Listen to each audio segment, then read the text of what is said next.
بسم الله الرحمن الرحيم إن الحمد لله نحمده ونستعينه ونستغفره ونعوذ بالله من شرور أنفسنا ومن سيئات أعمالنا من يهديه الله فلا مضل له ومن يضلل فلا هادي له أشهد أن لا إله إلا الله وحده لا شريك له وأشهد أن محمدًا عبده ورسوله فإن أصدق الحديث كتاب الله وخير الهدي هدي محمد صلى الله عليه وسلم وشر الأمور محدثاتها وكل محدثة بدعة وكل بدعة ضلالة وكل ضلالة في النار ثم أما بعد السلام عليكم ورحمة الله وبركاته. Урматтуу жамаат, урматтуу момин мусулман бир туугандар, мына дагы Аллах Таала насип кылып, Аллах Таала барыбызга дагы бир насип кылдырган экен, насип кылган экен. Мына жума намазында жүз көрүшүп отурабыз. Аллах Таала мына ошол намазга басып келген ар бир кадамдарыңыздарга бийик даражаларды, көптөгөн жакшылыктарды жазган болсун. Жана биздин билип билбей жасап койгон күнөө иштерибизди Аллах Таала өзү кечирсин. Бүгүнкү жума баяныбызда айтыла турган маселебиз коомчулуктагы эң орчундуу маселелердин бири бул илажул хумум вал гумум. Түйшүк, мындайча айтканда гам жана хам. Мындайча айтканда стресс, депрессия тууралуу сөз кылабыз. Азыркы кезде биздин заманыбызда барыбыз эле күн сайын аз болсо дагы, көп болсо дагы жумушубузга байланыштуу же үй бүлөбүздөгү кээ бир кемчилдиктерге же кээ бир сөздөргө байланыштуу же кээ бир адамдардын кээ бир сөзүнө байланыштуу же инсан баласынын башына түшкөн мусибат себептүү инсан депрессияга же стресске түшүп калышы мүмкүн. Бул нерсе эми адам баласынын табиятында бар нерсе. Инсан стресске түшкөн убакытта, инсан балеленген убакытта инсан стресске түшүп калат. Бул нерселер инсандын башына түшкөн машакат, балелер, кыйынчылыктар, түйшүктөр инсандын денесине дагы, ден соолугуна дагы, жананын жүрүм турумуна дагы таасир берет. Бул нерсе кала берсе, бул көкүрөктүн сыгылып калуусу, жүрөктүн сыгылып калуусу бул пайгамбарларда деле болгон. Пайгамбарлардын табиятында деле бар. Пайгамбарлар деле ушул акыйкат динди алып келген убакытта өзүнүн жакындары жана ошол заманындагы адамдар баш тартып туруп алган убакытта алар дагы жүрөктөрү сыгылып калган. Жүрөктөрү сыгылып, түйшүккө батып калган. Мына Хижр сүрөсүнүн акыркы аятында وَلَقَدْ نَعْلَمُ أَنَّكَ يَضِيقُ صَدْرُكَ بِمَا يَقُولُونَ فَسَبِّحْ بِحَمْدِ رَبِّكَ وَكُن مِنَ السَّاجِدِينَ. Чындыгында о Мухаммад саллаллаху алейхи ва саллям сенин жүрөгүң, көкүрөгүң кысылып, сыгылып турганыңды биз билебиз дейт Аллах Таала. Пайгамбарыбыз саллаллаху алейхи ва саллям кээде кысылып, сыгылып калганда намаз убакыты келгенде жазылып кетет эле. Мындайча айтканда, ушунчалык түйшүкүн унутуп, ушунчалык дин жоопкерчилиги Пайгамбарыбыз саллаллаху алейхи ва саллямды дагы ушунчалык бир оор абалга кептеп коет эле, инсан эле ал киши дагы. Адамдар тарабынан жинди, акын, мунун сөзүнө ишенбегиле, бул өзүнөн токуп айтып жатат. Буга эч кандай Кудайдан вахий келген жок деп адамдар өз ара бири-бирине жар салып Пайгамбарыбыз саллаллаху алейхи ва саллямды жалганга чыгарганга аракет кылышат болчу. Мына ошол сөздөрдөн улам Пайгамбарыбыз саллаллаху алейхи ва саллямдын дагы жүрөгү сыгылып, көкүрөгү сыгылып, буулуп калат эле мындайча айтканда. Ошондо Аллах Таала Пайгамбарыбыз саллаллаху алейхи ва саллямды тыштандырып, бул нерсе сенин башыңа түшкөн нерсе сага чейинки пайгамбарлардын да башына түшкөн. сығылбай қойбайсың, Мұхаммад сығыласын, буыласын. Бирок Аллах Таала не? Мына ушул инсан сығылып қалған уақытта, қала берсе пайғамбарлары дағы сығылып қалған уақытта, буылып қалған уақытта, мына ошол нерседен чыгуу жолун көрсөткөн. İnsan қалабайы күнүмдүк турмушунда бир нерсеге сығылып қалат, буылып қалат, кысылып қалат. Эми ошол нерсенин не кебирлер ошол нерседен чыгамын деп барып туруп арак ичет, наша чегет, же зына кылат, же бир арам нерсени жасайт. Баары бир ошол нерседен не кутула албайт баары бир. Ошол сыгылуу миң арам нерсени жасаса дагы, нәпсини кандырса дагы түрдүү лаззаттар менен жүрөгүндөгү сыгылуу, кысылуу кетпейт. Бул нерсенин жолуна Аллах Таала чыгуу жолун бизге көрсөткөн. Фасаббих бихамди раббика ва кун минас сажидин. Раббиңе тасбих айт дейт Аллах Таала. Раббиңе тасбих айт дейт. Алымдар айтат, инсан сыгылып буылып калганда пайгамбарыбыз саллаллаху алейхи вассалам көрсөткөн дуаларды окуш керек дейт. Эми жакшылык, жамандык биздин колубузда эмес. Мына пайгамбарыбыз саллаллаху алейхи вассаламдын бир нече дуалар келген бул тууралуу. Аллахумма инни аузу бика минал хамми вал хазан. Аллахумма инни аузу бика минал хузни вал хам деген дуалар бар. Жана Юнус пайгамбар ошол киттин ичинде туруп дуа кылган экен. Ла илаха илля анта субханака инни кунту миназ залимин. Мына ошол дуаларды окуса дейт алымдар, инсан ошол сыгылуу, буылуу, ошол стресс, депрессиядан чыгып кетет дейт. Эми инсан башына бале түшөт экен, инсан түшүктөнөт экен, түшүк түшкөндө, проблемасы башынан ашып ташканда, ушундай кыйналып, сыгылып, буылуп калганда, эгер ошол нерселерге инсан сабыр кылса, ошол нерсенин ажыр соон Аллах Тааладан сабыр кылып, талап кылып турса, инсандын ошол амал дептерине, амал китебине жакшылыктар жазылуусуна жана күнөө иштери өчүрүлүүсүнө себеп болот экен. Эң негизгиси инсан башына балеленип калган убакытта дагы бул инсандын жүрөгү рахаттанат, Аллах менен рахаттанат. Мына Аллах Таала Кур'анда айтат, бейиште хузун, хам, гам болбойт экен. Кайгы, капа, стресс, депрессия деген бейиште болбойт экен, жаннатта болбойт экен. Хузун дегени өткөн ишке өкүнөсүз. Өткөн ишке ишкырынып эле шу өкүнө берет. Өтүп кетти, боёгу кандал, аны кайтарып келе албайт эч бир инсан. Эч кимдин колунда жок. Эгерде өткөн ишти бир кайтаруу, бир өзүнө келтирүү бир мүмкүн болгондо, анда бай адамдар аны өзүнө акчасын сарптап, мал мүлкүн сарптап өз ордуна коюп коет эле. Хузун деген өткөн иштерге өкүнө берүү. Өткөн иштерге өкүнө берүү сизди келечекке үмүтсүз кылып коет. Эч бир план түзө албай каласыз. Эртеңки күн ойлобой каласыз. Кээ бир адамдар айтат го, эч бир келечекти ойлонбой калдым дейт. Аны эми хам бул түбө келечекти ойлонот. Келечек эртең эмне болуп кетер экен? Эртең балдарым ачка калбас эле. Эртең уруш башталып кетпесе эле деп. Дайым ушуну менен эртең кечке ушуну гамында, ушунун түйшүгүндө, ушунун проблемасында жүрөт. Ал-гам деген башыңызга түшүп турган нерсеге кайгы капа тартасыз.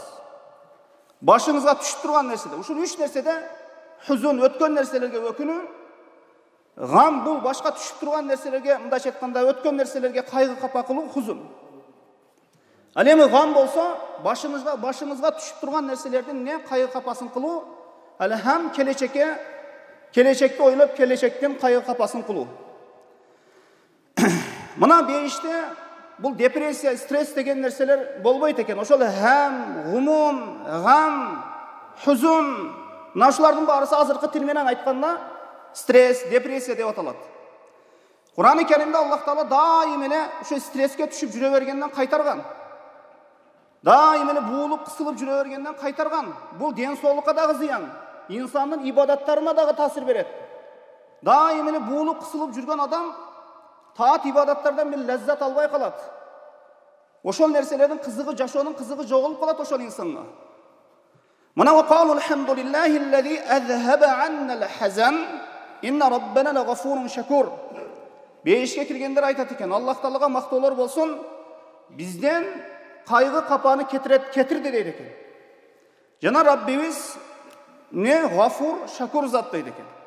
Jana allazi ahallana daral muqamati min fadlihi la yamassuna fiha nasab ve la yamassuna fiha lugub. Jana Allah Taala bizge beyişti tübölüktü meken kılıp berdi. Emi oşol jerde alarga çarçoodagı kaygı kapadagı çarçoodagı jetpeyt deydi.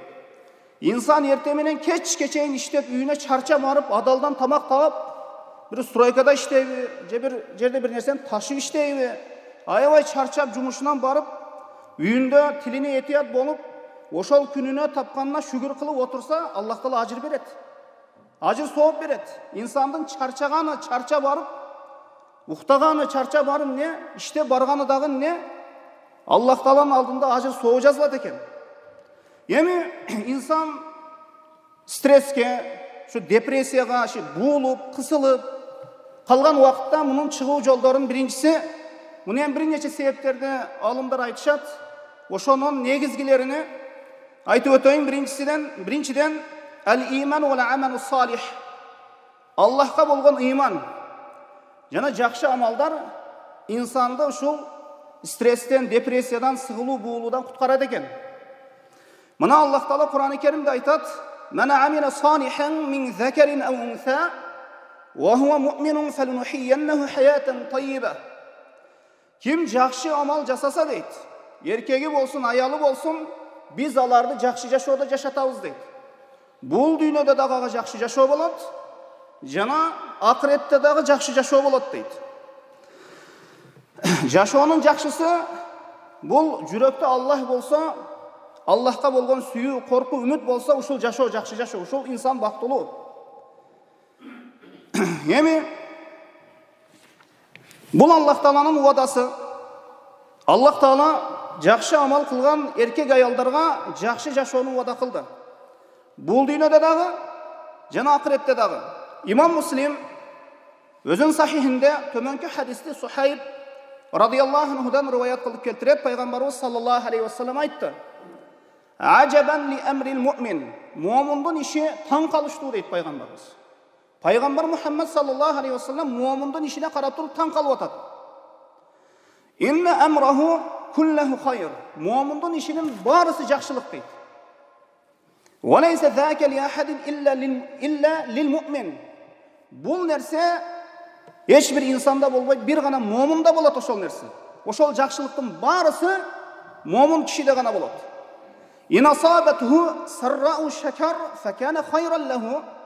Eğer oşol mu'min kişiye bir jakşılık jetse Allah'a şükür kılat. Bul dagı jakşılık. Ve in asabetuhu darra sabara fekâne hayran lehu. Eğer aga bir ziyan jetip kala turgan bolsa sabır kılat. Bul dagı jakşılık deydi. O hadisteki darra ziyan, bir ziyan jetse, buğulup kalsa, kısılıp kalsa, je balasına, je başına bir balaya düşse, je jakından ayrılgan bolsa, je ata-enesinden ayrılgan bolsa, je kanday bir mu'min kişinin başına bir ziyan jetken bolsa, mu'min kişi sabır kılsa, bul jakşılık eken. Ekinçiden, mu'min kişi başına düşkön kıyınçılık, maşakat, bunun barısına Allah Taala'dan ajır berilүүsүн bilip, sezip turup uşuga sүйүнүш керек. Biz köpçülük uақытта başımızga bir bale düşse, bir maşakat düşse, bir kıyınçılık düşse, başımızды мындай кырмап, mına uşul kezdе bizdi şeytan oşol balege, oşol kıyınçılıkka, oşol ziyanga Allah Taala soopторду берүүсүн унутуп калабыз.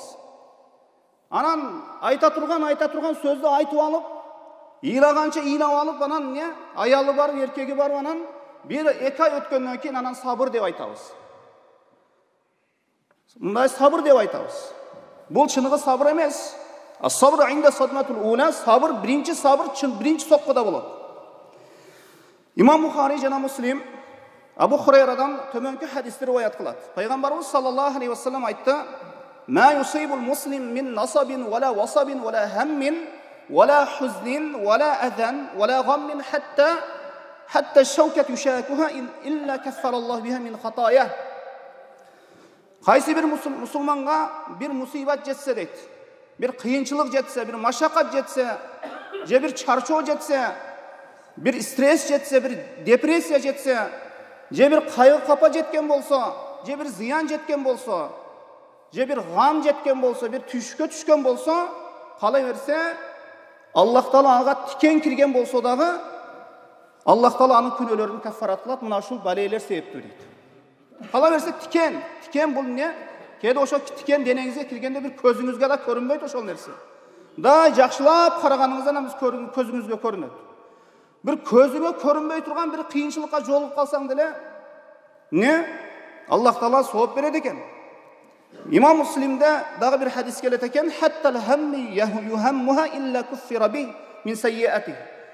Kala verse insandı mına başına düşken oşol bir gam, bir hem buğulup kalsın, kısılıp kalsın, Allah Taala jamanlıklarını öçüret eken. Günah işlerini öçüret eken. İmam Müslim'de rivayet kılgan hadis, ma yusibul mu'min min şevketin fema fawqaha illa rafa'ahu biha dereceten ev hatta anhu biha hati'eten. Qaysi bir musulman mu'min kişiye tikenden jogorrak, çoңrak bir nerse düşkön bolsa, bir balelengen bolsa, tikenden çoңrak nerse deyiveriңiz emi. Allah Taala oşol sebepli darajasını kötöröt eken, günah işlerini öçüret eken. Oşonduktan musulmandın başına düşkön oşol kaygı kapa, bu jamandıktar, tүйшүктөр, stres bolsun, depressiyaga düşsün, kaygı kapalansın.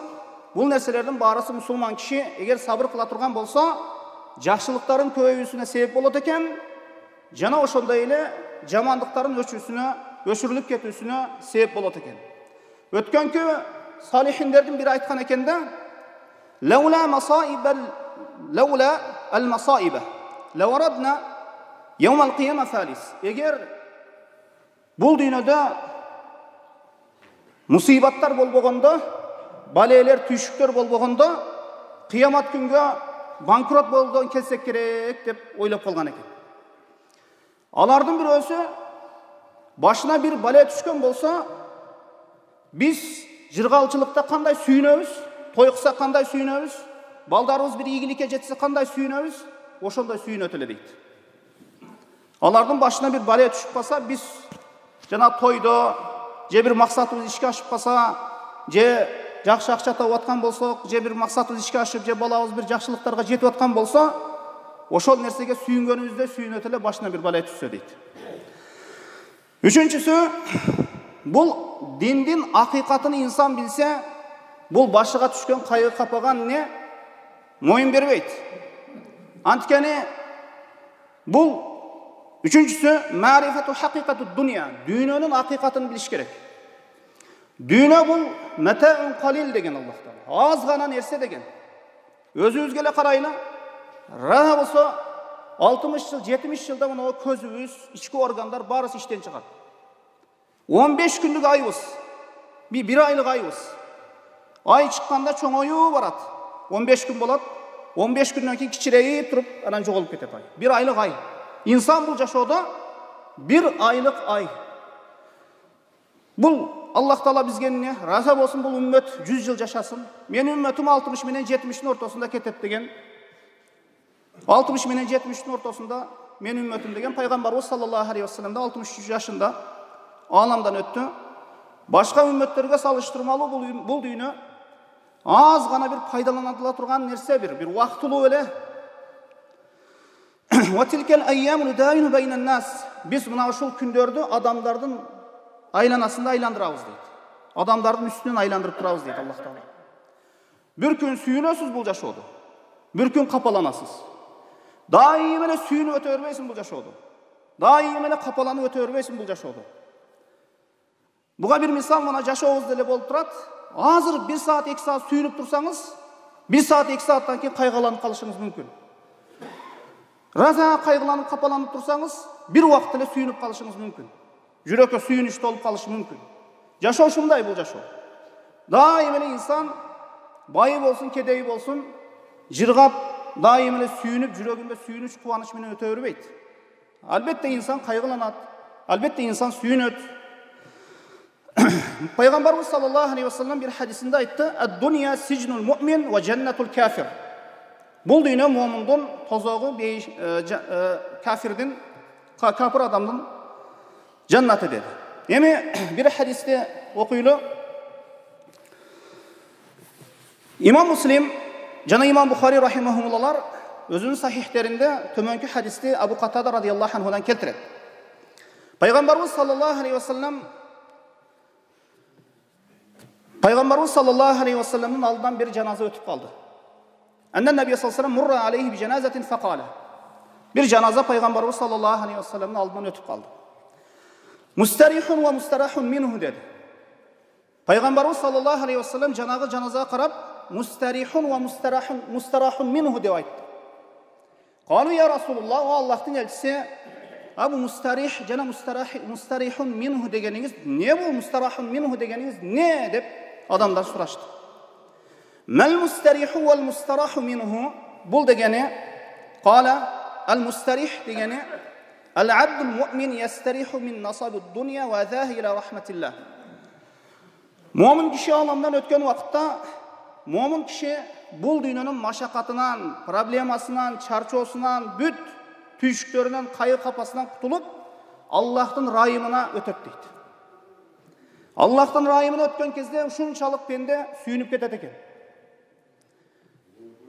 Bul dünyada jaşoodо kıyınçılık, maşakat, kayı kapa körgen insan, mu'min insan bul dünyadan ötüp Allah'ın rahmatına ötken vakitte suyunup ketedi eken, jırgap ketedi eken, rahatlanıp ketedi eken. Wal abdul fajir yastarihu minhu'l ibad wal bilad wash shajar wad dawab. Jana mustarahun minhu degeni bul bir janağı mu'mindin avalını aytты birinci. Hazır buzuqu deydi. Fajir degeni alımlar aytadi, bu kapırga da aytılınat deydi. Munafıkka da aytılınat deydi. Eğer oşol kapır ölse, je bir buzuqu jaman insan öle turgan bolsa, adamlar oşondan kutulgandığına, oşol adam ölgöndüğüne suyunet eken. Şahar ölgöndüğüne suyunet eken. Jana daraktar, hayvanlar oşol insanın ölgöndüğüne, ölümüne suyunet eken. Yeme bir insan ölse, artıdan жақсы сөздерді ғана айтуға бұйырылғанбыз. Бирок bir insan ötte жаман болған болса, анын қолынан, тилинен айыл bir шаар bir зиян көрген болса, ошол адам өлген вакытта адамдар сүйүнүп кетет. Кудайга шүгүр. Аллах Таала ушунун да жанын алат экен го деп. Сүйүнүп кетет. Айвандар да сүйүнүп кетет экен. Ошондуктан iş akırına karab baratты. Kimnin kanday yaşagandığı oşo akırında bilinip kalat. Yemi törtünçüden humumud dünya, eğer kim nol dünyaga köp oylanıp kayıga bata verse, dünyasını oylap. Allah Taala oşol insanın oşo dünyaga bolgan gamını kedeylik kılıp o peşenesinin altına közüne körsetip koyuyordu. Күні түн іштесе дағы ешбір нәрсеге жетінбейді. Мына Анас ибн Маликтен төменгі хадис келет екен. Пайғамбарымыз саллаллаху алейхи ва саллям айтты: "Мен канатил ахирату хаммah, ja'alallahu ghinahu fi qalbihi wa jama'a lahu shamlah wa atathu ad-dunya wa hiya raghima." Kimdin gamı, kayғы қапасы ақырет бола тұрған болса дейді. Аллах Таала анын тоқчылығыны, жүрегіне мындай дүйнеге болған тоқчылығыны, беймұқтаждығыны жүрегіне толтырып қояпты. Жана іштерini барына бір тәртіпке салып қояпты. Жана дүйне аға қор болған авалда келетті. Омен кәнәті дүния хәммә, кімдің дүйне ертеден кечке чейін қайғы қапасы болса, не? Аллах Таала анын қайғы ошол дүйнеге болған қайғы қапасыны жанында жетканда ошол dünya üçün kılıp atkan, jasap жатқан қайы қапасыны кедейлік қылып екі көзіні көрсетіп қойып дейді. Wa farraqa alayhi shamlah. Dünyalik işlerin barısını çarjayıp kılıp salat дейді Allah Taala. Wa lam yatihi min ad-dunya illa ma qaddara lahu. İnsan min hareket kılbasın bu dünyaya, min uşul dünyanın артынан қуып барбасын, baribir Allah Taala taqdirlap qo'ygan narsani gana aladi. Andan artığını hiç kim ala almaydı. Mına ошондуктан insan кейде işim жүрүшпөй атат дейт да. İşim жүрүшпөй атат, тигинде мындай жүрүшпөй атат дейт. Ошол иши жүрүшпөгөндүгүнө чоң проблема кылып алган. Инсан эртең менен чыгып кетет, иштеп рызкы талап кылып. Анан кечинде эмне? Ошол куш дагы эртең менен эч бир нерсеси эле чыгып кетет үйүнөн дейт пайгамбарыбыз саллаллаху алейхи вассалам. А кечинде үйүнө ток кайтат дейт. Инсан эртең менен туруп аракет кылат. Аллах Тааладан сурайт. Анан кечинден бар таап келген нерсесине разы болот. Анан бир дем салып коесузбу, бир окуп койбосоңуз болбой калды, иштер жүрүшпөй кетти деп жүрө берет кээ бир адамдар. Иш жүрүшпөй аткан болсо, бул күнөөлөрүбүздөн, туура эмес иштерибизден, же ошол туура эмес, акчаны туура эмес колдонуп жаткандыгыбыздан. Мунун себептери көп эми. Эми бул нерсеге кайгы капа тартып эле күн сайын эле проблема кылып алыш болбойт, кайгы капага түшүп алыш. Эми бешинчи жанагы стресс, депрессия, кайгы кападан куткара турган бешинчи нерсе дуа экен. Дуа. Аллах Таала айтты: "Ва иза салака ибади анни фа инни қариб. Уджибу даъвата да'i иза да'ан." Эгер пенделерим мен тууралуу сураса айткын, мен аларга жакынмын дейт. Ошол дуа кылуучунун дуасына жооп беремин дейт. Пайгамбарыбыз саллаллаху алейхи вассалам бизге ушул стресске түшүп калган убакытта, сыгылып буулуп калган убакытта ушул дуаларды окуп бизге үйрөтүп кеткен. Мына: "Аллахумма инни аузу бика минал хамми вал хазани вал ажзи вал касали вал бухли вал жубни вад далa'ад дайни ва галабатир rijal." Ушул дуа. Ушуларды окуш керек. Эми инсан буулуп калат, кээде үй бүлөдөгү проблемасын көрүп туруп буулуп калат, сыгылып калат, стресс болуп калат. Эми ар кандай абалга түшүп калат инсан, жакындан айрылып калат, ата-энесинен айрылып калат. Инсандын жашоосу машакат. Ошол убакыттарда мына ушул дуаларды окуп коюбуз керек экен. Андан кийин дагы бир дуа экен. Өтө кыйынчылык убакытка түшкөн убакытта, бир башка бир балекет, машакат түшкөн убакытта: "Аллахумма рахматака аржу фала такилни ила нафси тарфата айн ва аслих ли ша'ни куллах ла илаха илля анта" деген дуаларды окуп койсок, эгер инсан чыныгы жүрөк менен, ыхлас менен келип окуса, инсандын жүрөгү тынчтык табат экен. Алтынчы, баары нерсе Аллахтын колунда. Инсан кандай абалга түшпөсүн, инсан кандай абалга түшүп калбасын, Аллахка таваккул кылыш керек. Таваккул кылыш керек Аллахка. Ва ман ятаваккал ала Аллах фаху хасбу. Ким Аллахка таваккул кылса, Аллах өзү жетиштүү дейт. Мына ошондуктан кандай абалга түшпөйлү, Аллахка таваккул кылып тура берейли. Анан дагы алымдар көп себептерди айтышкан. Бул адам инсан сыгылып калганда, буулуп калганда, стресске түшүп калганда мындан чыгуу жолдору негизгилери ушулар. Дагы бир себеби бул Куранды окуш керек. Куранды окуш керек жана ошондой эле Курандын маанисине ой жүгүртүш керек. Куран өтө бир сонун бир китеп. Мына Куран-ы Керимде Аллах Таала Куранды ден соолугуңар үчүн дагы жана жүрөгүңөр үчүн дагы шифа деген. Кул хува лиллазина аману худан ва шифа. Айте Мухаммад саллаллаху алейхи вассалам, иман келтирген имандуулар үчүн бул Куран-ы Керим ошол момундар үчүн хидаят жана шифа дейт. Ва нуназзилу минал Кур'ани ма хува шифаъу ва рахматун лил муъминин. Биз Куран-ы Керимде момундар үчүн райым жана шифа катары түшүрдүк дейт. Инсан ушул Куран-ы Керимди ачып алып, бир окуп ой жүгүртсө аяттарга өзүнө келип калат. Анан бул жашоодо баары нерсе өтүп кетет. Бул башыбызга түшүп аткан кыйынчылыктар, ар кандай кайгы капа, бул себелеген жамгыр сыяктуу эле. Инсан бул жашоонун кайгы капасында түбөлүк калып кетпейт. Бул жашоонун кайгы капасында. Кайгы капа, түбөлүк кайгы капа бул тозокто болот. Инсан түбөлүк кайгы капа тартат тозокто. Бул жашоодо кыйынчылык, рахат, жыргалчылык баарысы убактылуу. Инсан убактылуу кайгыланат, инсан убактылуу рахаттанат, рахатын көрөт бул жашоонун. Ошондуктан бул жашоо Куран-ы Керимде айтылгандай матаун калил, аз гана пайдалана турган нерсе экен. Ушул кыскасы. Валлаху алам, саллаллаху ала Мухаммадин ва алейхи ва сахбихи ва саллям.